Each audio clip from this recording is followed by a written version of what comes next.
छोटा सा गांव था। उस गांव में ज्यादातर लोग बहुत गरीब थे। न किसी के पास अच्छा घर था और न ही खाने के लिए ठीक से खाना। कुछ लोग छोटी मोटी दुकान चलाता था और कोई दिन भर मेहनत करके बस 2 वक्त की रोटी कमा पाता था। उस गांव के पास एक बहुत बड़ी फैक्ट्री थी। उस फैक्ट्री में गांव के लगभग सारे गरीब लोग काम करते थे। फैक्ट्री का मालिक था रंगा सेठ। रंगा सेठ बहुत ही लालची और निर्दयी आदमी था। उसके लिए मजदूर इंसान नहीं थे, वह उन्हें सिर्फ काम करने वाली मशीन समझता था। वह सुबह से लेकर रात तक मजदूरों से काम करवाता था। मजदूर चुपचाप सब सह लेते थे, क्योंकि अगर किसी ने ज्यादा बोला तो रंगा सेठ तुरंत उसे काम से निकाल देता। इसलिए सब लोग डर के मारे चुप रहते थे और अपना काम करते जाते थे। उसी गांव में एक लड़का रहता था, उसका नाम था राई स्टार। राई स्टार भी उसी फैक्ट्री में काम करता था। उसने बचपन से अपने पिता को भी वहीं फैक्ट्री में काम करते देखा था। हर सुबह दोनों बाप बेटे उठते और फिर साथ ही काम पर निकल जाते। फैक्ट्री में दोनों मिलकर खुशी खुशी काम करते थे। लेकिन एक दिन फैक्ट्री में बहुत तेज गर्मी थी। मजदूर लगातार काम कर रहे थे। राई स्टार के पिता को बहुत गर्मी लगी, इसलिए वह थकर थोड़ी देर के लिए बैठ गए और हवा खाने लगे। तभी वहां रंगा सेठ आ गया। जैसे ही उसने देखा कि राई स्टार के पिता आराम कर रहे हैं,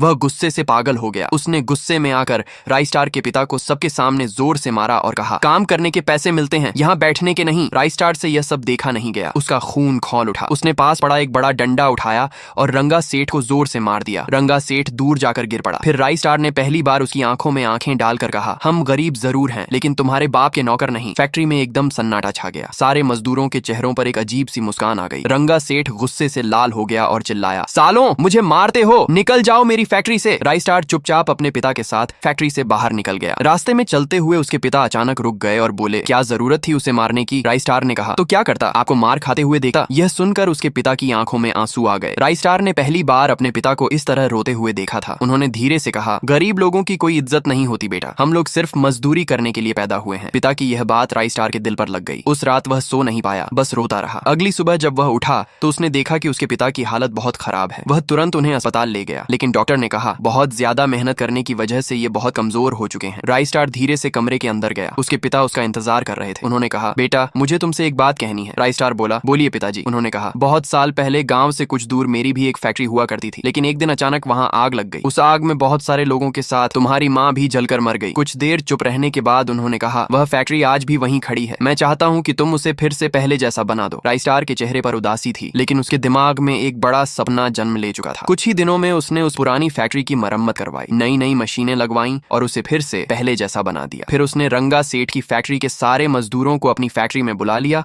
और सबको अच्छी तनख्वाह दी। धीरे धीरे राई स्टार की फैक्ट्री बहुत बड़ी और मशहूर हो गई। अब राई स्टार के पास सब कुछ था, पैसा, इज्जत और एक बड़ी फैक्ट्री। लेकिन वही रंगा सेठ अब गरीब हो चुका था।